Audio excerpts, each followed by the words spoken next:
IAS institute నిర్వహిస్తున్న all India scholarship exam pass అవ్వండి. 2 years ఫీజులో 50% మాత్రమే పే చేయండి. అన్నా, నువ్వు అసెంబ్లీకి వెళ్ళు, సమస్యలపై శంఖం పూరించు, ప్రజలు ఎదుర్కొంటున్న ఇబ్బందులపై ఏకరువు పెట్టు, నిన్ను గెలిపించిన జనాల నమ్మకాన్ని వమ్ము చేయకన్నా అంటున్నారు వైఎస్ షర్మిల. జగన్మోహన్ రెడ్డి గారి పార్టీకి 11 సీట్లు అయితే వచ్చాయి కదా, మరి ఎందుకు అసెంబ్లీకి వెళ్ళటం లేదు?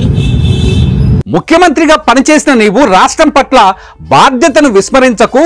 ప్రజలు వైసీపీకి ఓట్లు వేసింది ఇంట్లో కూర్చోడానికి కాదు, సొంత మైకుల ముందు కాలక్షేపం చేయడానికి కాదు, అసెంబ్లీలో అడుగు పెట్టు అని సూచిస్తున్నారు. నిండు సభలో ప్రభుత్వ వ్యతిరేక విధానాలపైన సభ దద్దరిల్లేలా మాట్లాడు, ప్రతిపక్ష హోదా లేదని వెనకాడకన్నా అంటున్నారు వైఎస్ షర్మిల. జగన్ కు సూచిస్తున్నారు.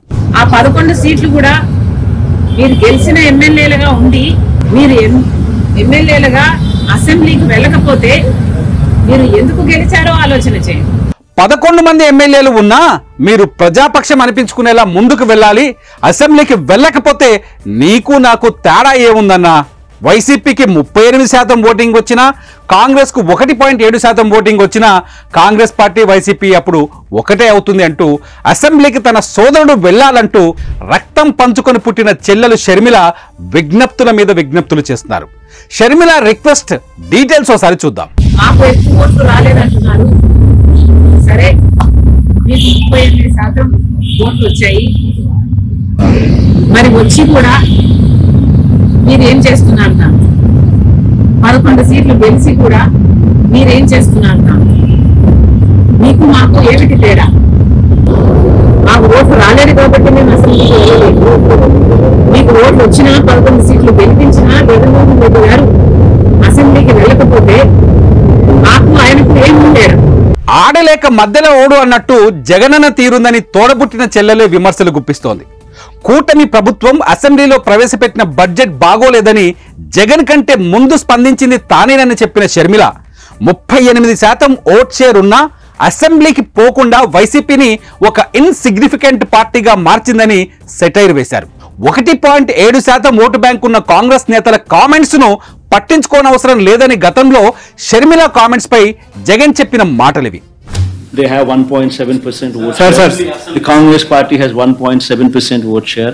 Let's not talk about a party which is insignificant in Andhra Pradesh, please. అదే మాటలను ప్రస్తావిస్తూ నాకు 1.7% ఓట్లు వచ్చినా నేను అసెంబ్లీకి వెళ్ళలేదు, 38% ఓట్లు వచ్చినా నువ్వు అసెంబ్లీకి వెళ్ళటం లేదు, ఇద్దరికీ పెద్ద తేడా ఏం లేదన్నా అంటూ దెప్పి పొడిచారు షర్మిల. అధికారం కోల్పోతే అసెంబ్లీ అవసరం లేదా? అలాంటప్పుడు ఎమ్మెల్యేల పదవులకు రాజీనామాలు చేసి ఎన్నికలకు వెళ్లాలని సవాల్ విసిరారు. అంత దమ్ముందా అంటూ రాజీనామా చేసి చూపించండి అంటూ ఛాలెంజ్ చేశారు. ఇప్పుడు ఎవరు ఇన్సిగ్నిఫికెంట్, ఎవరు ఇంపార్టెంట్ అని తేలుతుందన్నారు షర్మిల. వైసీపీ ఎమ్మెల్యేలు వెంటనే రాజీనామా చేయాలన్నారు, లేదా దమ్ముంటే అసెంబ్లీకి వెళ్లి బడ్జెట్ మీద చర్చించాలన్నారు. చంద్రబాబు సూపర్ 6 పథకాలకు నిధుల కేటాయింపులపై నిలదీయాలన్నారు షర్మిల. ఆంధ్రప్రదేశ్లో వైసీపీ అధినేత వైఎస్ జగన్ తో తనకున్న కుటుంబ ఆస్తుల వైరంతో షర్మిల పోరాటం చేస్తున్న విషయం తెలిసిందే. రాజకీయం ద్వారా కూడా జగన్ కు చురకల మీద చురకలు అంటిస్తూ గుక్క తిప్పుకోకుండా చేస్తున్నారు చెల్లెలు పిసిసి చీఫ్ వైఎస్ షర్మిల. ఒకప్పుడు ఏ రాజశేఖర రెడ్డి గారి కొడుకుకైతే అవకాశం ఇవ్వాలని 151 సీట్లను మీకు ఇచ్చారో అదే ప్రజలు మిమ్మల్ని ఓడించి 11 సీట్లు మీకు ఇచ్చారు అంటే ఎందుకు ఇచ్చారో ఆలోచన చేయండి. అయితే జగన్ పై మాటల దాడిని మరింత తీవ్రం చేశారు. ఇప్పటికే జగన్ అసెంబ్లీకి వెళ్ళటం లేదని, వెళ్ళకపోతే ఎమ్మెల్యేగా రాజీనామా చేయాలని ఒత్తిడి పెంచుతున్న షర్మిల రోజుకో కారణాన్ని లింక్ చేస్తున్నారు. ఇదే క్రమంలో సూపర్ 6 పథకాలు బడ్జెట్ ను జత చేసి పోస్ట్ పెట్టారు షర్మిల. మరి దీనిపై జగన్ వైసీపీ శ్రేణులు ఏ విధంగా రియాక్ట్ అవుతాయో వేచి చూడాలి.